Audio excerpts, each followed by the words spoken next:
And now to wrap up, I've asked you to go away and do two combined XIs. The first is going to be your title race XI. This one might be a bit trickier. So a starting 11 built up of Arsenal, City and Liverpool players based on this season alone when they're all fit. So we'll start with this one. Yeah. And who have you got in goal?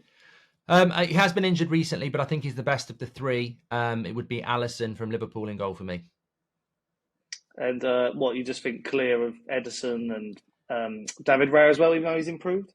David Raya has been a really good signing, and Arteta had a lot of criticism for it. And yet again, like Havertz, like Trossard, he just in the long run, it ends up working.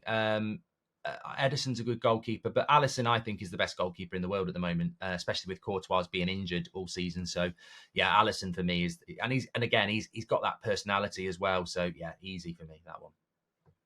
And who is your defence then? Right backs, I want to give a shout out to Ben White. I think I'd actually take Ben White over Kyle Walker. I think this season he's been incredible, underrated, consistent, a lot quicker than people think as well. Gets forward and helps out Saka. I always saw him as a centre-back playing at right back, but he's become a top right back. But I would give it Trent Alexander-Arnold just because I like a fullback who can get forward. And when he gets forward, I don't think there's anyone who can touch him in the world game, actually. So I would go Trent. I mean, yes, defensively, he's weak. I think he's better, but I would go Trent at right back, just ahead of Ben White.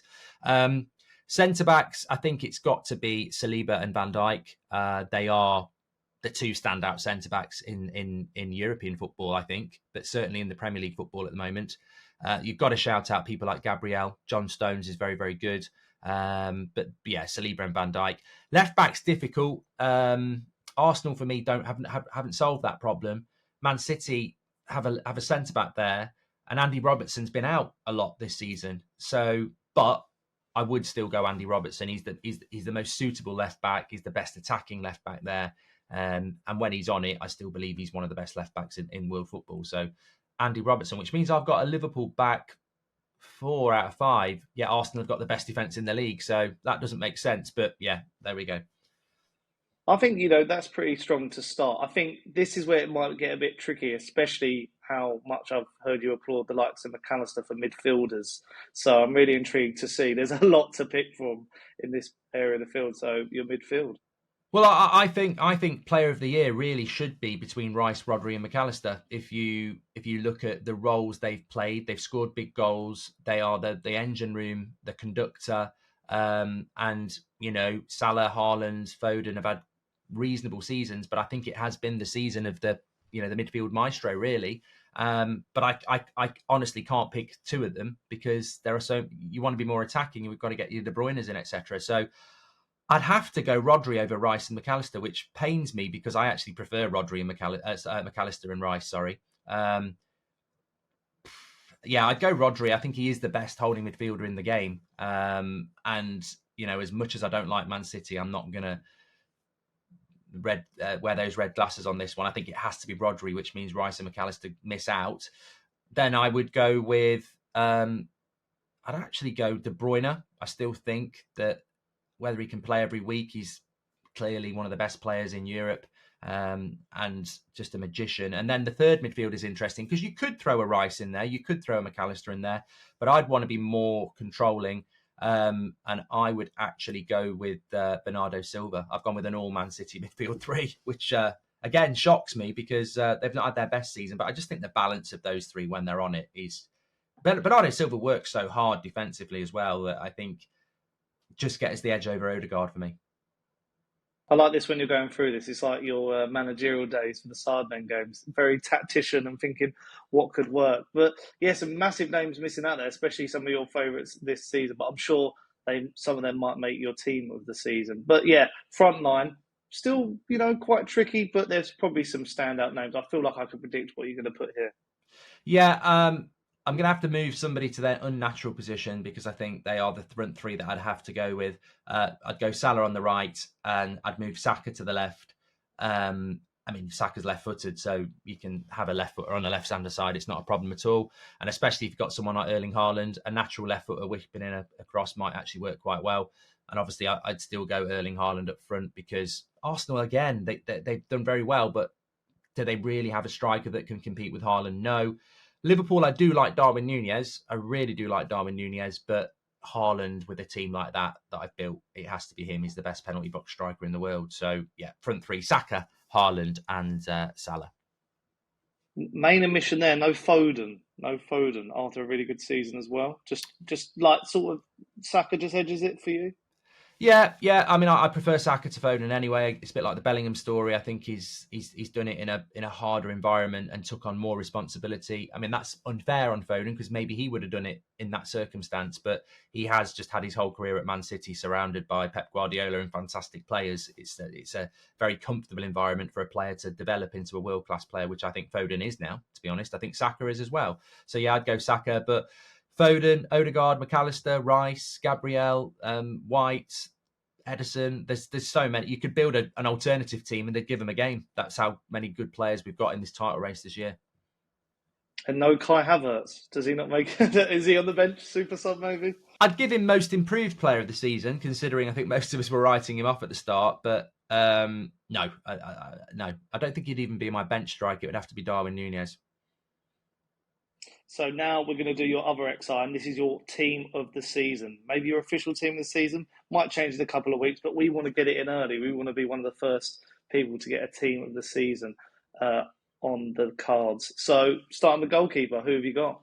Yeah, I want to do this a little bit differently than maybe a combined Premier League title race 11 because I want to give it to players who I think have, exceeded expectation and been really, really good. So I would still, I'm tempted to say Vicario in goal actually because Alisson's very obvious, but he has had an injury and he is the best goalkeeper in the world. Whereas I think Vicario deserves it. My player of the season, as I said, my team of the season is based on people who've really exceeded in circumstances people didn't think they would. So I would go Vicario. Yeah, he's been a bit shaky on crosses, but Spurs are fifth in the league, probably going to finish fourth, might even be fourth actually, which is amazing. And he's made some big saves and he came in from nowhere. So yeah, Vicario for me. I'm going to provide some balance here, even though I am a Spurs fan, because I will say, yeah, he has been good at shot stopping, pass out the back, change. But Tottenham don't keep many clean sheets. Do you just think that's the Ange Ball style? That's not down to him. That's down to how they play.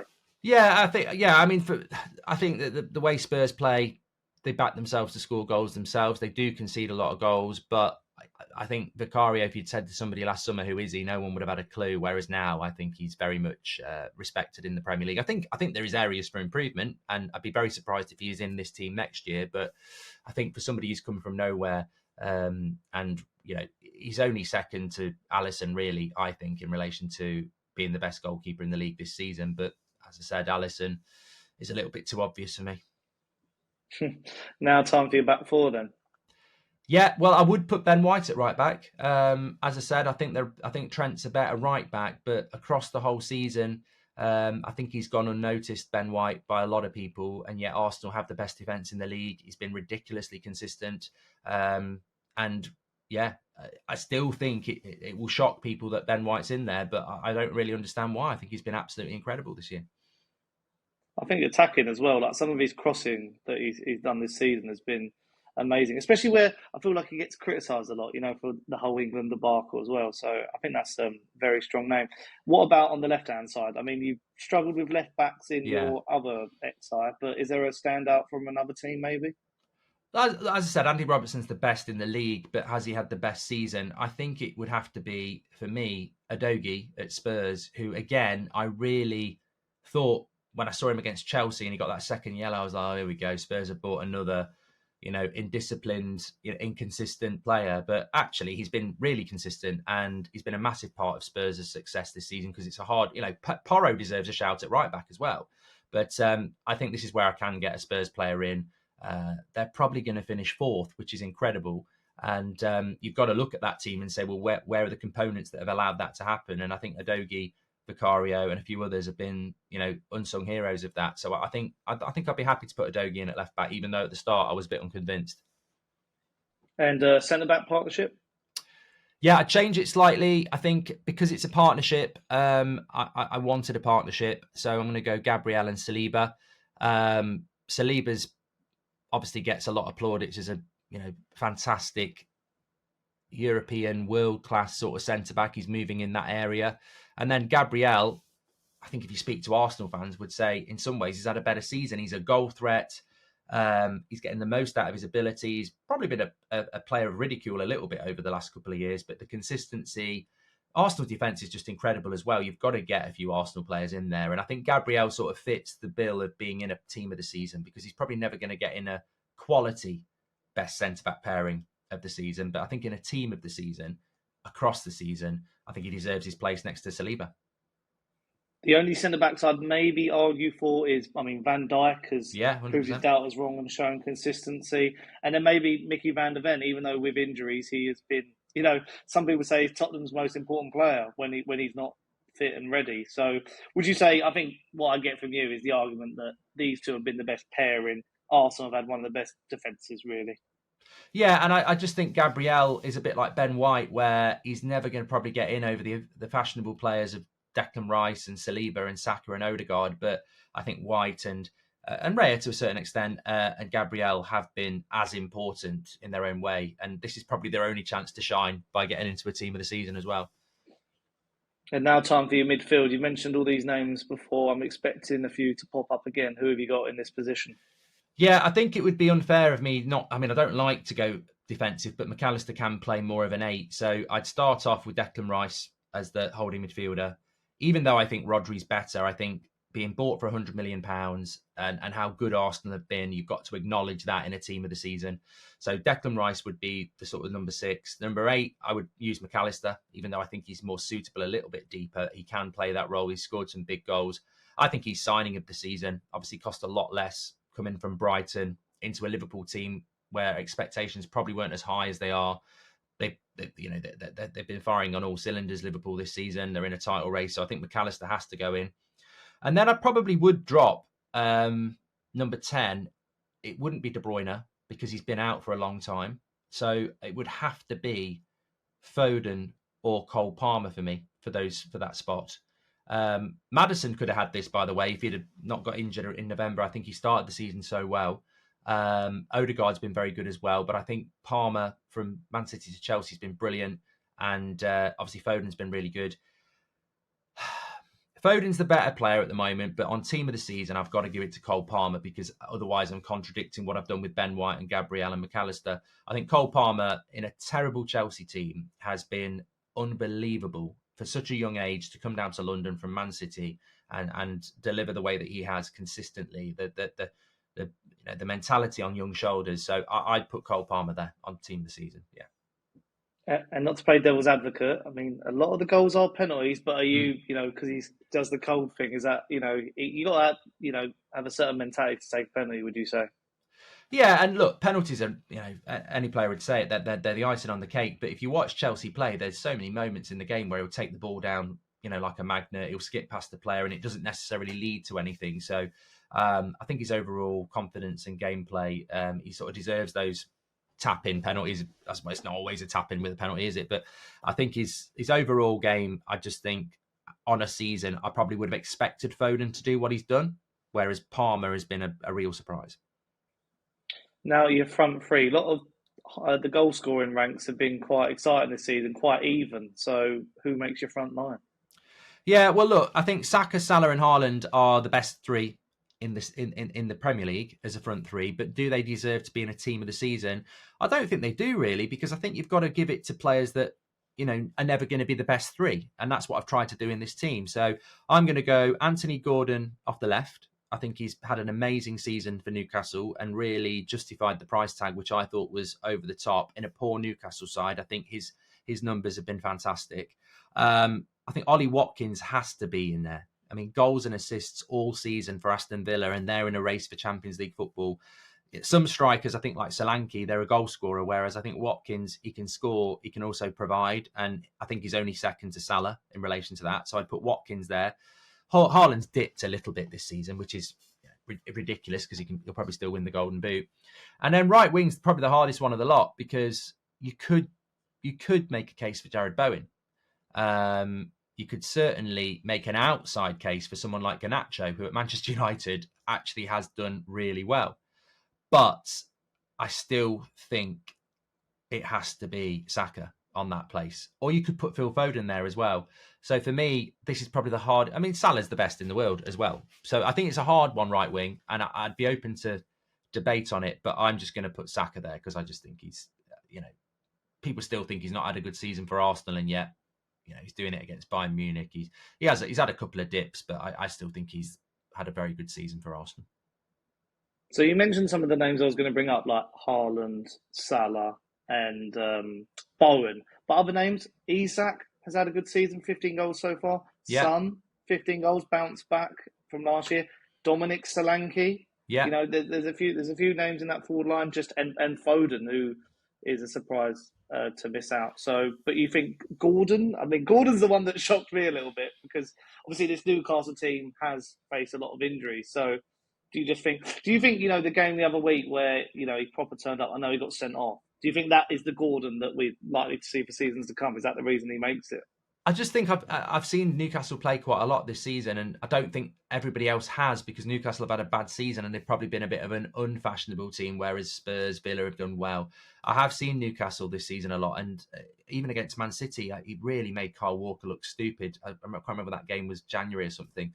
I just think a little bit like Cole Palmer, he's probably gone under the radar a little bit in a bad team.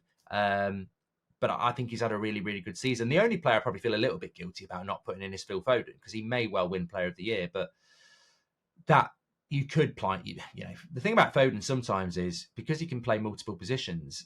If he actually just played 10 number every week, it'd probably be unforgivable not to put him in as the number 10. But he plays right wing, he plays left wing, so Foden probably should be in there. But I'm pretty comfortable with my team. I wanted to make it about the unfashionable players who I think have done really, really well. And which is why it's different to the one I'd do for the combined top three.